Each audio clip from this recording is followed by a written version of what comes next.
Hastamız Tarsus'tan geliyor. Adana'dan gelirken bize neler getirmiş? Güzel şeyler getirmiş. Uyku testi sonucuna göre apne-hipopne indeksi dediğimiz bir indeks var. Saatlik apne indeksini gösteriyor 52. Yani ağır düzeyde uyku apnesi sendromu hastası. Ağır uyku apnesi sendromu hastalığı burun ucundan başlayarak nefes borusuna kadar ki bölgeyi ilgilendirir.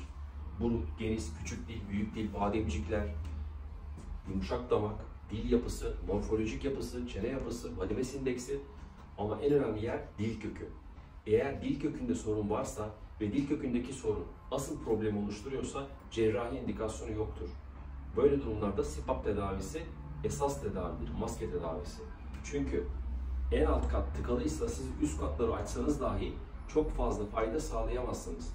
Eğer sorun dil kökündeyse hastanın burun ameliyatı olması ya da küçük dil ameliyatı olması bir işe yaramaz.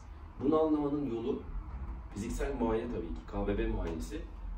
Ancak bunu yaparken flexible endoskopla burundan dil köküne kadar girip suni bir horlama yaratıp dil kökündeki retrolingual bölgedeki daralmayı görmemiz, incelememiz gerekiyor.